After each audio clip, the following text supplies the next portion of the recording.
candid conversations, unfiltered opinions, and humor with Avag Beck's podcast. Hello, welcome everybody. Today, we have a conversation about something that people generally struggle with, but most people wouldn't know unless you visit their homes. And that would be organizing, right? We could look put together in the outside in the community. However, things could be topsy-turvy at home. So I have an expert with me. I met her a few days back, and it was such a beautiful conversation we had. So today we're sharing the conversation with you. So if your mother, a busy adult, a young adult trying to figure out this thing called life, a human, this is something that we can all benefit from conversation wise. So we're going to talk about organizing. And I have the pleasure of having Lucy Wahl with me today. Lucy is actually the founder of LMW Edits. So basically, her initial, we talked about the title, too late. I mean, we're running with it. So Lucy, welcome. How are you? Thank you so much for having me. I am doing great. I am happy to be here. Happy to have you. Happy, absolutely exciting to have you. So, of everything you could have done, becoming an astronaut, a physicist, a doctor, a chef, you decided to help people with organizing. What led you down this path? Yeah, what possessed me, right? Yeah. Especially because I do. To be nice, see. No, I mean, and it is a question that people do ask me because I have a lot of expensive education. So I went to an Ivy League undergrad. I have an MBA from a top 20 program. And my original goal was not to be an organizer. My original goal was to work in nonprofit fundraising. And I did that for a few years. And the reason I went and got an MBA was because I wanted to accelerate that career. So this kind of came out of nowhere. So I was in business school, focused on going back to fundraising, and I was having an amazing time. Like, the people were so interesting. The work was so interesting. It was a way of thinking about the world I had never really experienced because, again, I was in nonprofit. I wasn't in a for-profit situation. And so it was a powerfully transformative experience for me. Now, I don't think MBAs are powerfully transformative for everyone. I think it really depends on the program you're in. I went to the UCLA Anderson School of Management, which I highly recommend. But for me, it was transformative. And while I was there, I was sort of confused about how I was able to keep up because remember, I'm wildly behind. I've never worked in a for-profit organization. I've never really taken a lot of math and econ before in my life, and you have to do that. So I'm wildly behind and I'm trying to catch up. And I was able to do that. And I was sort of wondering why. Everyone else here is just as smart or smarter than I am, right? And then you start to get to know people. And maybe you get invited over to their apartment. And then you see how other people are living. And it had literally never occurred to me because I grew up in a very organized home. I was taught organizing skills throughout my life. It never occurred to me not to organize my apartment, even as at the time, 26-year-old. And it became clear that not everyone had learned those skills and not everyone knew the power of an organized space to really help you succeed. I mean, honestly, because my space was supporting me, that's how I was able to keep up. And so that kind of planted the seed. And then I graduated. I started looking for jobs back in nonprofit fundraising, and I got a little disillusioned because it turns out that the nonprofit sector doesn't really understand what an MBA does for you. And it was sort of like, oh, we'll hire you to do the same job you were doing before. You just need to raise more dollars in the same way. And I was like, it's not inspiring. Like, I still believe in fundraising for nonprofits. I do it on a volunteer basis, but as your job, it was sort of like, oh God, now what am I going to do? And the nice thing is because I'd been in an MBA program, people were starting businesses. And I thought, well, if the dude next to me thinks he can start the next unicorn, surely I can start a small business. Like, of course, we have the same experience. And so then it was a question of what am I good at? And that's when the whole organizing thing came back to me. It's like, oh, I can make a difference in somebody's life by helping them organize their space. And the other thing I did was a little research into the industry. And this is a while ago. This is in like 2011. And organizing wasn't as big as it is now. We didn't have like the TikTok restock videos. We didn't have the Instagram before and afters. And most organizing and organizing content was kind of for people living the suburban lifestyle. So, house in the suburbs, maybe mom stays home. Like, we've got a basement, we've got an attic, we've got a 3-car garage, that kind of situation. And that was not my reality at the time. It's still not my reality. I live in San Francisco. Like, we don't have a lot of space here. And so I thought, I'm going to do this for the people like me, the people who are successful and educated and living in a city and trying to start a family and have a life in a city. And there's no roadmap for how to do that in an organized way, because everyone just thinks like, when you succeed, you move to the suburbs.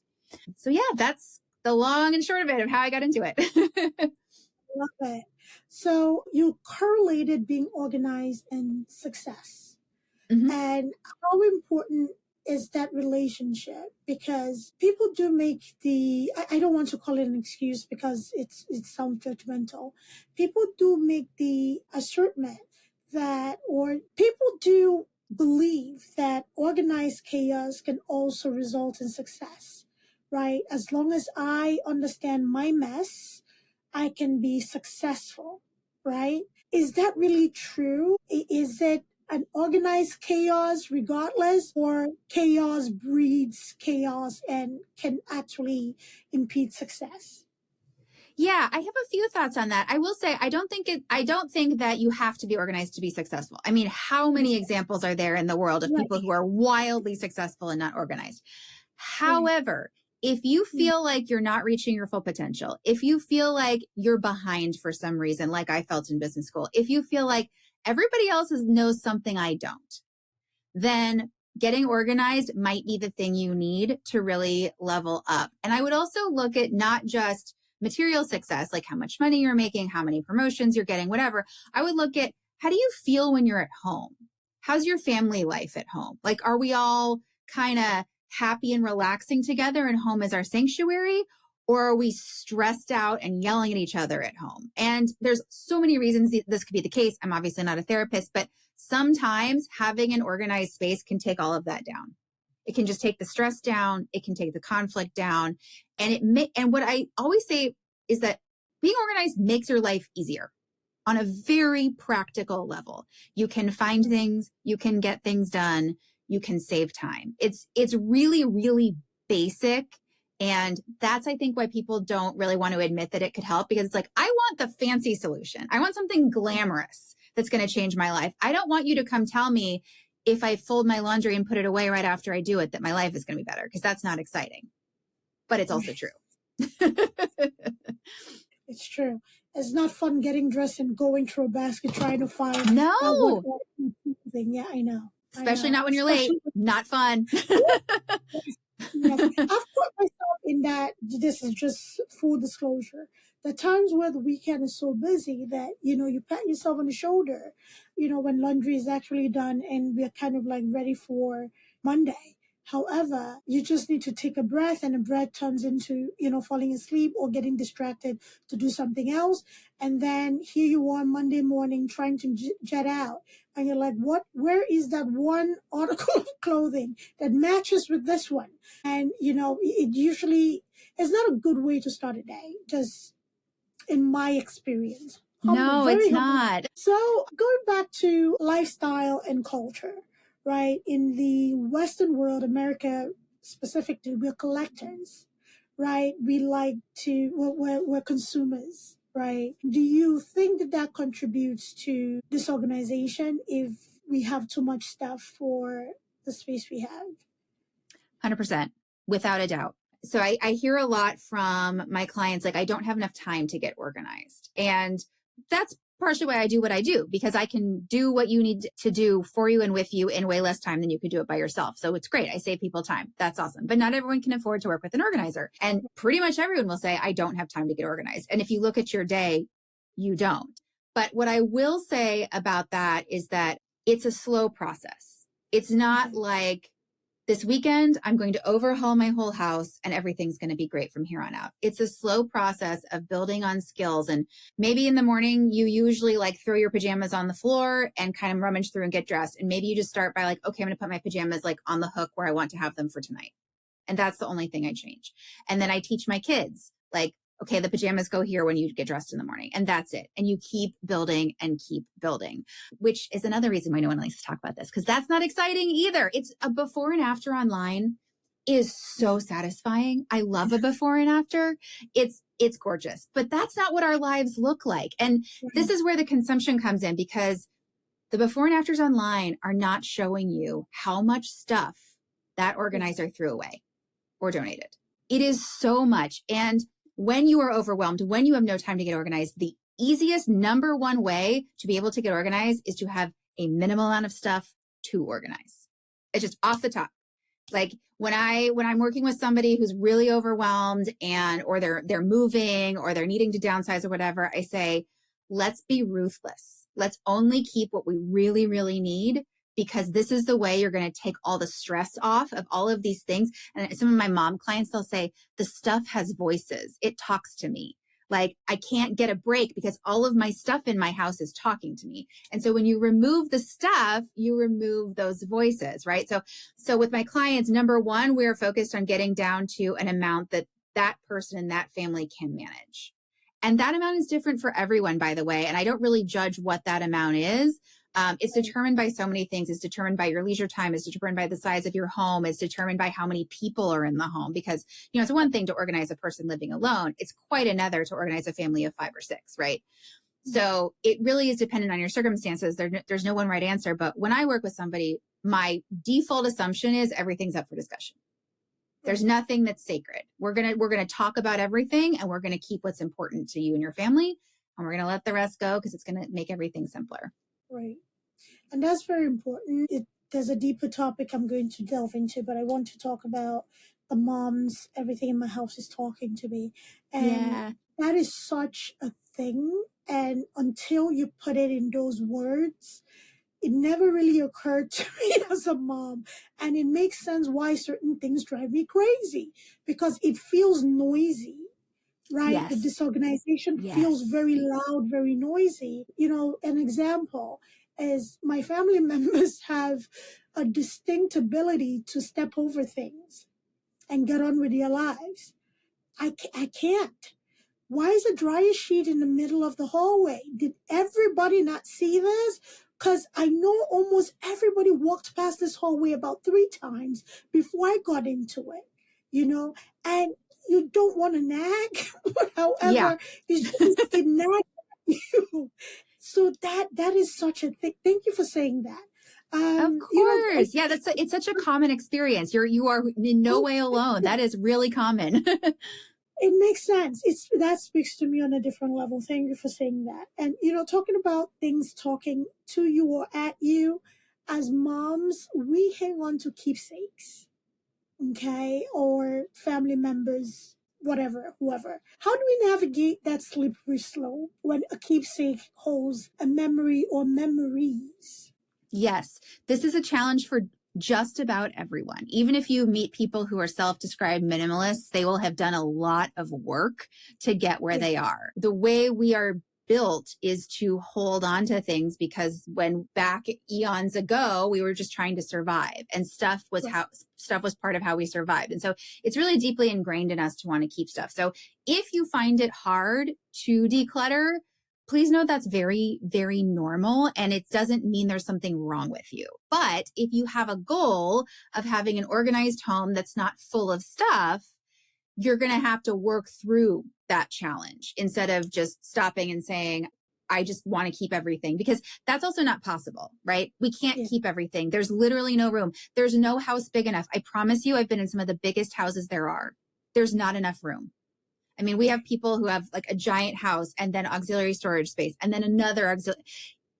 The limit doesn't exist, And so at some point you have to figure out what's meaningful to me in a way that I can make this vivid in my life. So I don't recommend that moms keep tubs and tubs and tubs of baby clothes and toddler clothes and kids' artwork, because the reality is multiple big boxes of stuff crammed together living in your garage or your attic or your basement, it is the same lived experience as having thrown it away. You never see it. You never experience it. You never trigger those memories. And so what I encourage people to do is think about, what are the few things that are really good triggers for some of your most important memories, and how can you keep them vivid in your life? So maybe it's like, let's not have the box of photos in the garage. Let's have a curated album. Maybe it's, let's not keep tubs and tubs of baby clothes. Let's have a shadow box with the outfit that we came home from the hospital in. It's these kinds of ideas of like keeping it vivid. And also, No shame in just taking a photo and getting rid of the physical object. That's also very much allowed because that will do the same function of triggering your memory when you scroll through your photos on your phone. So yeah, I really like people to think about it in terms of coming from a place of lack in a place of fear of like, if I don't keep this, I will lose part of this valuable relationship I have with my child. Instead of coming from that perspective, thinking of how can I enjoy these memories throughout my life? Right. And I think moms, especially moms, keep article of clothing to be able to pass down. So Yes. there's a certain pride or memory, talking about memory triggers when you see your grandchild in something your child wore at their age. So an article or two of clothing, as opposed to the whole gamut of everything that was through their childhood, I think would be a good place to start. When you talk about the auxiliary storage space, it rings so true because I know you are in a space where you live in a city where people don't have, big houses and garages. But something that is very common in suburbia is you'll find a beautiful house with about three car garages, and all the cars are parked outside because the garages are started. Yep. Oh, that's true here too. That's a thing. That's for real. The things that we do as humans, like, okay, why? It doesn't make sense. But it does make sense because we're operating out of like fear and we want to survive and we want to take care of our families. And it's like, if there's something in that garage that someday will help me take care of my family, I don't want to lose that opportunity. So that's what I try and reframe with people is like, let's not be fearful and keep everything just in case. Let's be intentional and keep the things that most add value to our lives and know that for most of us, not all of us, but for most of us, the things that we need that we don't already have in our homes, we can access. We have an opportunity. Right. And just delving into like a slightly more serious aspect of things before we even get into that. So if there's ever such a thing as accidental clutter, okay, so people start businesses in your homes and you have boxes and boxes of merchandise that is either not moving as expected or the business had to slow down and now they have like a basement full of products they haven't sold or they're waiting to sell. In that case, what would be a helpful process to go through for specifically that if a business owner is just maybe stuck in one, at a standstill? They have every intention to move this product and sell. However, the only place I can store this product right now is my basement, and my basement looks cluttered, and I don't know what to do. Yeah, that is a very real challenge. And people who work for multi-level marketing companies really have this challenge because they keep getting sent stuff. And not just like the stuff to sell, but also the marketing materials and the ideas and like, you could do this party or you could do this, advertising thing. And they get super, super overwhelmed. And I love in this case to recommend boundaries, not just physical boundaries for the stuff, but mental boundaries for what ideas you're going to double down on and what ideas you're going to say, that's a good idea. It's not for me at this time, and let it go. Because there's like, if you have inventory that's not moving, there's so many ways you could try to sell that inventory, but there are so many options that sometimes people get sort of like stuck and they're like, there's so many options. I don't know what to do. So I'm going to do nothing. So it's more helpful to pick like, all right, I think what I can do is I can put up some more Facebook ads and that's just going to be the thing I'm going to do or whatever it is. I don't sell physical goods, so I don't actually know how this works. But to give yourself a boundary of I can't do everything, but I will do something. And then for the physical stuff, it's like, I can't let this take over my house. I'm going to hate that. My family's going to hate that, but I'm going to carve out this space and this is going to be dedicated to my business. And then I can't order any more stuff to hold in inventory until I sell what's here. And so giving yourself those boundaries and that structure kind of gets you going. I've seen this so many times just with personal items in my clients' homes, like getting things a boundary actually helps them move forward through the problem because now it's like, I don't have infinite possibilities. I have a way forward. Right. I think that's very helpful because I know a lot of people who are stuck in that position where you've invested a lot of money into a product and by happenstance and life in general, things did not go as fast as you thought they were going to go or as steadily as you thought they were going to go. So it can be frustrating. It's kind of like almost like a physical visual reminder of Yes. a stalemate. Like, Yes. it's still here.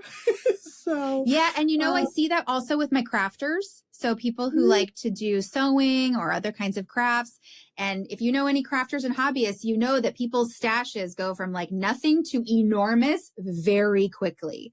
And then if you stop actually doing the craft, your stash there is a reminder of, hey, you're not doing this. You spent all this money and all this stuff and you're not doing it. And that can be really debilitating for people. And that is part of why, like, with crafters and hobbyists, I really encourage them to keep only the best, only the stuff they're really excited about, even if they already did invest money in it, because just the fact of having so much stuff is holding them back.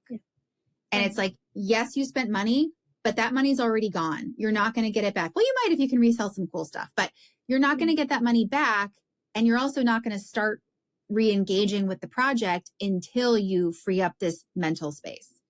Absolutely. That is so true. Just delving a little bit into the more serious aspect of hoarding when it actually becomes a disability of sort. Where can a person, for whoever's listening to us, where can a person notice the red flags when it's heading towards hoarding? And I know by the time it gets to a position where it's impeding everyday living, people have a very hard time letting go. And what can be used as support, either a family member utilizing it or a person utilizing it for themselves to support letting go or to support addressing it before it gets bad? Yeah. So there's a lot of different ways to look at it. I would recommend that anyone who's worried about a friend or family member to check out the Institute for Chronic Disorganization. It's sort of the national organization for people who help people with this issue. And that's what it's called in the industry. Rather than hoarding, we refer to it as chronic disorganization. There's a little less identity there and a little more just addressing the process rather than the person. But either is fine. It's totally fine. What we worry about is if people around a person are starting to see a problem and the person themselves does not see a problem. So they either don't notice or they think it's okay. And that's where you start to go, okay, like, because for what I call my garden variety clients, I don't like to use the word normal because what is normal? I don't even know. But for my garden variety clients with a lot of stuff, they know they have a lot of stuff and they don't want to have a lot of stuff. They just don't necessarily know where to start or how to go about it or how to make the decisions. And that's the kind of work that I do. When you get into chronic disorganization, you're dealing with people who don't really want to acknowledge that there's a problem because they're really attached on a psychological level to the stuff. And it's associated with OCD, obsessive compulsive disorder. It's associated with anxiety. It's associated with depression, associated with childhood trauma. So there is a lot going on when somebody becomes a sufferer of chronic disorganization. And because of that, a wraparound approach is really what's recommended. You don't just want to try and find an organizer. You need a mental health professional, possibly a social worker. Here in San Francisco, you can get to work with a social worker if you struggle with this. And it's about focusing on how to help and support the person in dealing with the issues that brought them to chronic disorganization. So chronic disorganization isn't the problem, it's the symptom of the problem. So if you can get somebody mental health assistance and possibly food preparation assistance or medical assistance or something and get them feeling like they're more solid, they're more grounded, they're more confident, they're more resilient, then they'll be willing to go, oh, I don't need this stuff to support me anymore. But I will say it's a very long process. It's very slow. There is a lot of backsliding. And for those reasons, that's why I don't work with people who struggle with chronic disorganization, because for me, it's not a personality fit. Backsliding is really hard for me to handle. And I don't want to, people are in such a delicate place when they're dealing with this that I don't want to put anybody in a position where they're understanding that they're making me frustrated. That would be terrible. That would be a worst case scenario. But I do know wonderful, wonderful organizers they're so patient and they're so kind and they love working with these clients because when they see a little bit of success, that fills them up. So there are organizers that specialize in this for sure. And they're connected to the whole support network of other professionals. Beautiful. So I love that you highlighted that it's far more than the disorganization is more Mm-hmm. of a mental health need or Yes. cry for help, is a symptom of something bigger. So that's very important for people to know. And I know even when we watch those shows on, I believe it's TLC, Hoarders Buried Yeah. Alive, there's often that frustration from family members that why can't you just let go? Why can't you bury this Yeah. that has been dead for 6 months? Why is there things everywhere? It's not just a person. It's not that easy to just let go. There's a lot of attachment, a lot of moving parts, for lack of a better way to explain that. So thank you so much for touching on that. So you mentioned backsliding.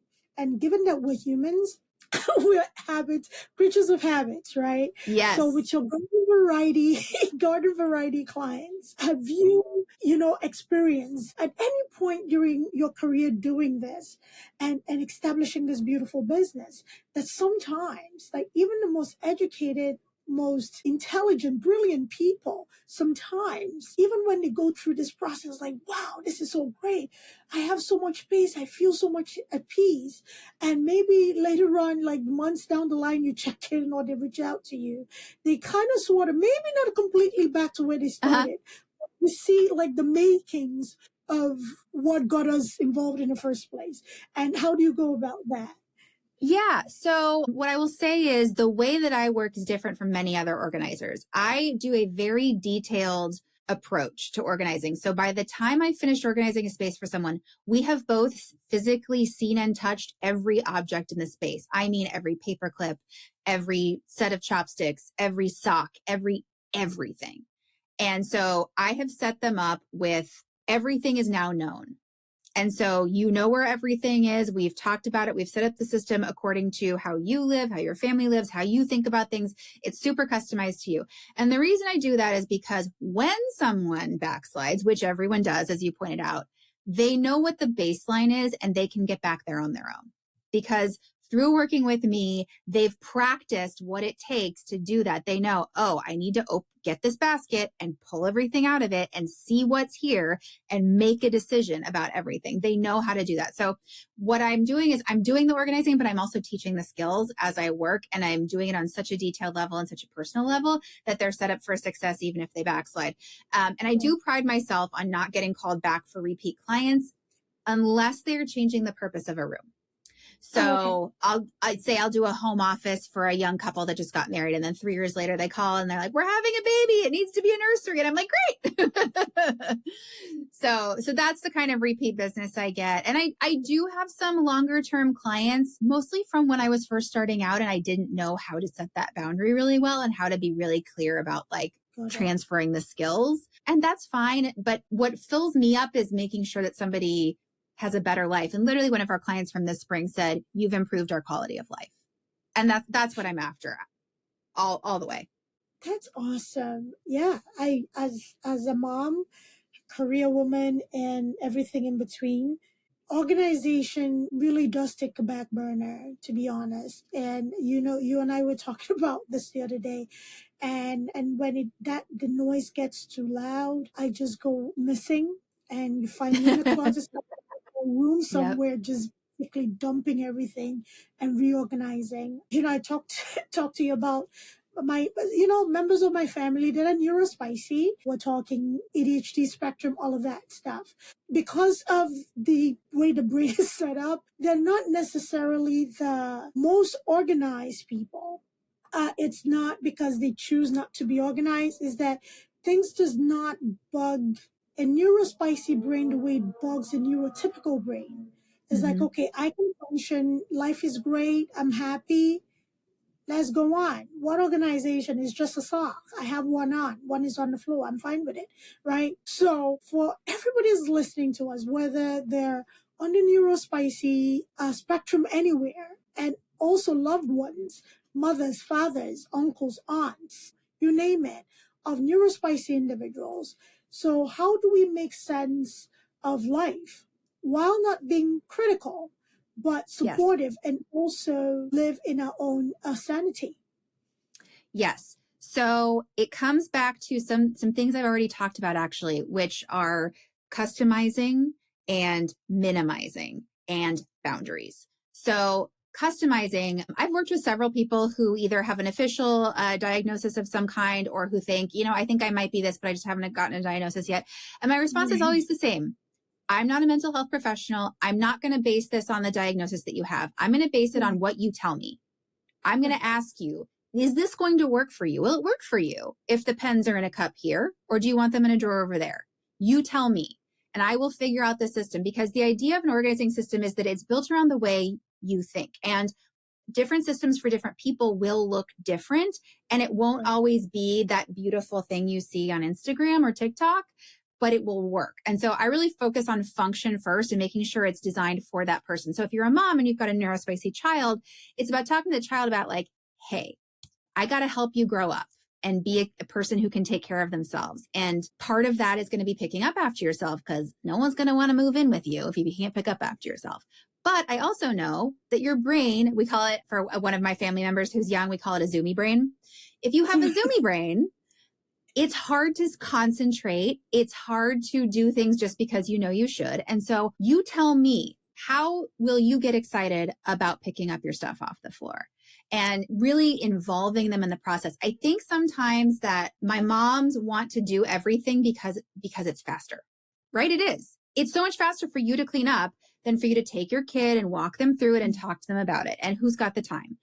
But I think being organized is the same as parenting in that it's a long game.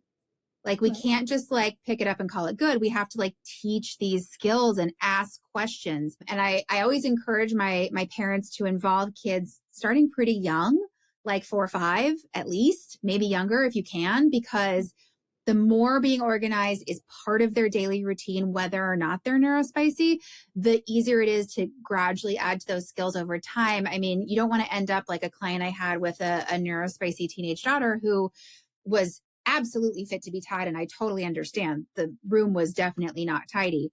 But then I'm talking to the daughter and it's like, no one ever taught her how to organize her room. And she's neurospicy. So she was just like, I don't even know what to do. So I do nothing. And that's not where you want to end up, right? Like that's a recipe for disaster. And so I really encourage people to customize around their children, not as a diagnosis, but as an individual. Because yes, you have a diagnosis and we know these things about you based on the diagnosis, but you tell me what your brain says. So that's customizing, minimizing, because of the zoominess of the neurospicy brain. The more stuff there is, the more distracted you'll be, because there's more things in your visual field to get distracted by. So really minimizing for people that are neurospicy is really, really helpful, because that allows them to focus a little bit better. And then boundaries, especially for families. I'm super big on boundaries. And this is sort of not popular right now, but I'm really big on each storage space has one person assigned to it. So like if you have children who share a room, you divide the closet down the middle. You say, this is your side, this is your side. The reason I like this is because it's accountability, but it's also empowerment.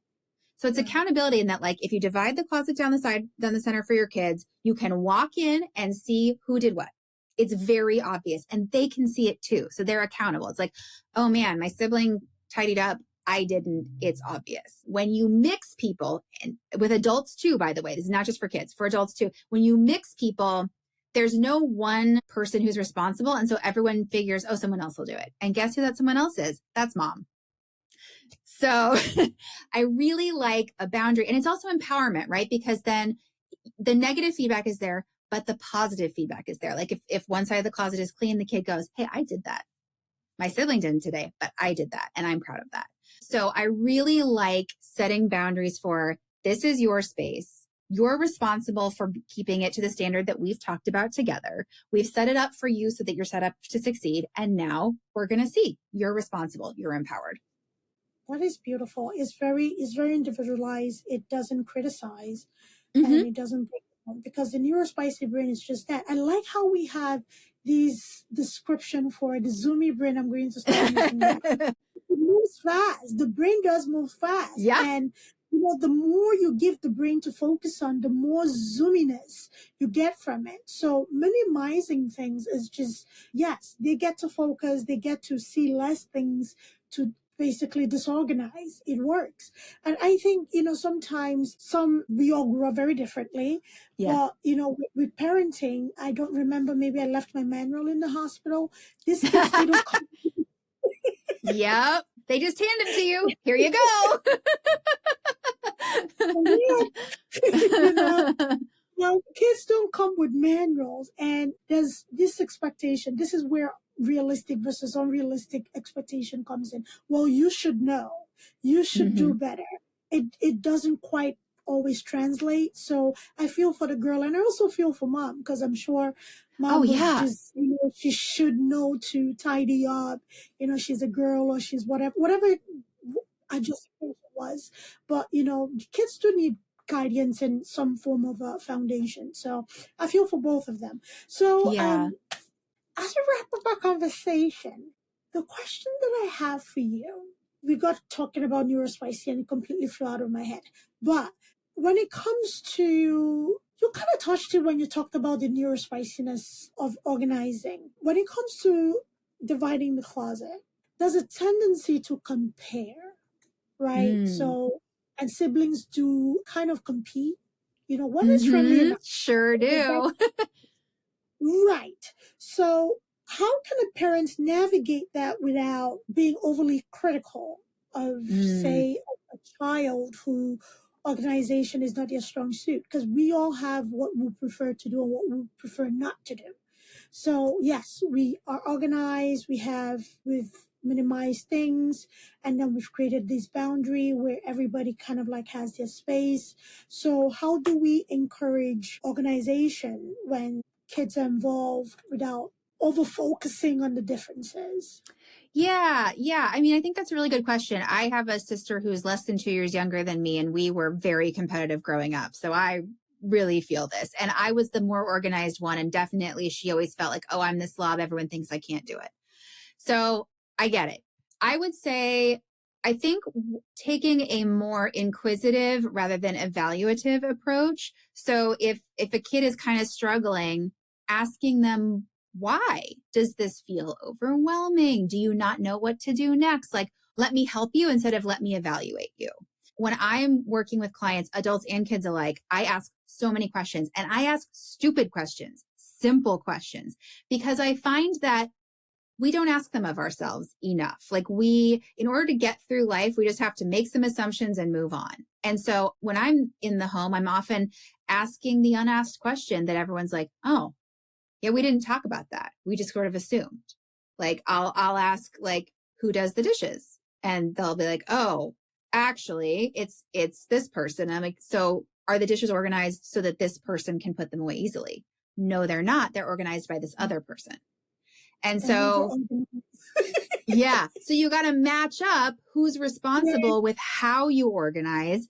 And when something's not working, to go to question asking rather than, because this is what I found as a professional organizer. If I tell someone what to do, it will not work. I mean, in the moment, they might be like, sure, organizer, that's what I paid you for. But in the long term, they won't succeed. And so it won't last. And so if I ask more questions and build them a system that's for them, not for me, then I have so much more success. And I think that is part of where some of my parents have a hard time, especially if kids are like in that middle school, high school zone, is like letting go of the fact that the way they think about their stuff is not the way I think about my stuff, and that being okay. Now, you got to have a minimum standard. I do suggest that my families set a minimum standard. Like for some families, it's like your laundry's in your laundry basket and your bed's made before you go to school. Like that's an example of a standard. And there's a couple ways to approach this. I like families to agree on a standard so that everyone's like, yes, this seems reasonable. We can all get down with that. And then how we're going to do it, there's two main ways. One way is achieve the standard by a certain time every day. So that's what I just mentioned before. By the time we go to school, we achieve this standard. That works for some families. For other families, it's as a family, we dedicate this chunk of 30 minutes every day to tidying up. We start and then we finish. Even if it's not all totally done, we do the 30 minutes or the 20 minutes or whatever. And we're all doing it at the same time. Like nobody's watching TV, nobody's on their phone, like everybody's doing it for these 20 minutes. And you'll kind of know which of those feels like it's more accessible to your family, would be more successful. But those are two of my ideas. And the nice thing about that is like, you're not really competing or criticizing. You're more saying, look, we've all agreed to this. We're all in this together. Mom and dad, or mom and mom, or dad and dad are doing it too. Like everybody's involved. It's not a like, hey kids, you gotta, But it's very easy to fall into that. Yes, where so easy. your sister did this and you didn't do this. So you mentioned middle school and high school, and those years are very, very interesting because kids are actively growing up before our eyes. You know, you have all these hormonal changes, bodily Hmm. changes. You have the interpersonal relationships and friendship and foes, and then you have the bullying or not the bullying or whatever in school, and just trying to become their own individual. So do you find that in your experience that kids in the middle school, high school years struggle with organization because everything else in their life is so disorganized? They're just trying to get a handle on these hormones, just coursing through their bodies. And the last thing Yeah. they care about is a dish in the sink, you know? I think it depends on the kid, really. Some kids will rebel by being disorganized, and some kids will try to grab control by being organized. And Okay. it can go either way. Like you can have kids who become obsessive and develop some kind of OCD type disorder because they're being so obsessive about organization and cleanliness. And you have other kids who are like, you can't tell me what to do. I'm independent. I'm an adult now. Like, I don't want to do any of this. And I think as not a parent of teenagers, but having met teenagers and served clients of teenagers, I see the most success when we tie it to the long game and we treat the kid as an independent person who can make their own decisions, because they can. Ultimately, they can say, screw you, I'm not going to do it. And you can't really force them. Like you kind of can, but you kind of can't. And so I recommend tying to the long game. So I had a client, this is a while ago. It was an 18-year-old, and we were getting her room organized so that when she went off to college, her mom would not have to deal with the mess that she had left. And at first she was kind of like, I don't know why you're here. My room's always been this way, whatever. And Right. what I did was tie it to like, you're about to go to college. What kind of space do you want to come back to? Because you're never going to live here again full time. This is going to be like a hotel for you. This is like a place you're going to visit. And so when you come back and visit, what do you want this to be like? And then what from this do you want to take with you into your new phase of life? How do you see your dorm room? How do you see your friends coming into your space? And like tying it to this future that's exciting rather than to like being parented was very successful. And I don't think that works for every kid, but for this kid in particular, we had a real connection on that. So yeah, like I said, parenting and organizing, both a long game. Absolutely. And I think there's also a cultural nuance. For me, growing up, and culturally, there was no if, ands, or buts about Mm-hmm. organization, tidying, and raising my children in the American culture. I do understand that it's a different dynamic. And I struggle because, again, thank goodness I wasn't the overly organized child. I was not the golden child. So Mm-hmm. there's a degree of empathy that goes into that things do not have to be pristine for us to function. However, we need to make sense of our spaces, right? The one Yeah. thing I absolutely dislike is looking for things that are so obvious. So use it Mm-hmm. and leave it back. Leave it where you got it. Everything at its place. So have you ever encountered, because I know the Asian culture is very similar to the African culture, have you ever encountered a situation where the parents' cultural norm conflicts with the children's cultural norm, given that, okay, I was raised, outside the United States. However, in the United States, kids are allowed to be disorganized and the parents just can't understand it. Yeah, that's actually pretty common. And in San Francisco, we have a lot of people from Asia who live here, first and second and third and fourth, et cetera, generations. And so I do have a lot of clients who either their parents were immigrants, and I'm dealing with the clients who are in their 30s or 40s, and their immigrant parents are saying, why is your home like this? Or it's my clients are the immigrants and their children are born in America, and there's that Right. disconnect. So I do deal with that a lot. Because that's not my culture, I really hesitate to give too much advice on that. I don't think it's necessarily very appropriate, but I do encourage people to think about what's the goal here and how can we work towards the goal instead of like, what's the process? Because being flexible on the process is a lot different than being flexible on the goal. If the goal is like, our house is going to be tidy, I think that's a great goal. I wish more people had that goal. I wish my American born clients had that goal. I see a lot of like extreme leniency with kids in the American born population that is tough to watch. But at the same time, like, you have to sort of like figure out what's going to work for your particular family and what resonates with your particular kids and their brains. And being able to be flexible in the process, I think, is important. And it's also important to like hold people accountable to a goal. And that balance is, there's no perfect answer. That's the essence of parenting, right? That's it. But I think sometimes like the immigrant grandparents will confuse the process with the goal, and separating that out can be very, very helpful. Yeah. Absolutely. That is such a great point. The process and the goal, two different things. But immigrant parents, you focus on the process because it has to be a lesson. So that's a very immigrant experience. So I know, Lucy, you're located in San Francisco, and people are listening to us from everywhere around the world right now. If somebody absolutely resonates with everything that you're talking about and they would like to work with you, where can they find you? How can they work with you? You're a touch and feely kind of a person. So how is this even possible? Yeah. So I do virtual organizing, as a matter of fact. Now it's a little bit different because obviously when I'm doing virtual, I can't come into your home. I can't touch your stuff. Right. For some people, that's an asset though. They really prefer that. And so what we do is we get on Zoom for about an hour, and I basically am your consultant and cheerleader to guide you through the process of getting organized. So we don't do the organizing work necessarily while we're on the video, although sometimes we will do extended sessions because they're just like, I'm not going to do this unless I know that you're sitting there watching me. And that's totally fine. I'm happy to do that. But it's more of like we meet, we talk about the issues, we figure out what's next. I lay out the homework, and then you do the homework, and then we meet next week, and then we keep going. So like I said, this is a slow iterative process. It's not an Instagram before and after, although if you do take a picture before we start working together and then you take one after, however many months later, you will get that before and after. It's just not going to happen in one day. So you can work with me virtually from anywhere, and everything is on my website, lmwedits.com. Same handle for Instagram, TikTok, YouTube, all the things. And I also have some organizing guides for purchase on my website. And I have links to some of my favorite organizing products, Amazon and Container Store if you're in the US. Yeah, lots of resources on my website for you. Yay, thank you.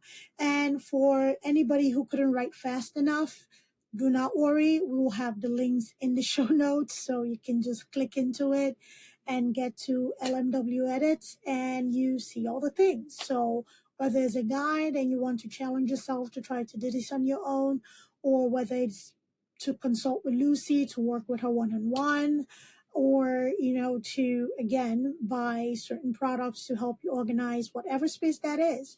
You can check things out yourself. I absolutely love this conversation. I learned a lot. And yes, I did. It's, when you're kind of like struggling with something, talking about that immigrant experience, the process versus the goal. I have become less of a process person, more on the goal. I have a 13-year-old. We are all exploring life together and experiencing growth together. So there's a lot that goes into it. So I don't want to lose her completely, and I don't want to have her feel like I'm coming down too hard on her. But, the Nigerian in me is like, young lady, no. So, yeah. So it's a balancing act. Is that really kind of like really reinforce a lot of things for me. So I appreciate that. So I usually ask for like golden nuggets, or a few golden nuggets for our listeners. What is the one thing that you would like to, or a few things you'd like to say to our listening audience about organizing or being more organized?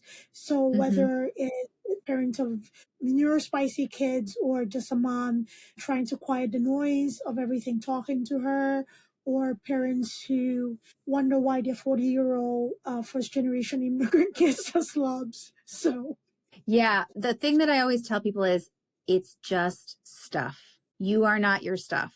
What matters is your relationships, your passions, the things that light you up, right? The stuff, all it is a tool that helps you do those things. And so reminding yourself that it's just stuff and you're not in the stuff can be really helpful, because I think a lot of us feel like, if I get rid of this thing, I'm getting rid of a piece of me.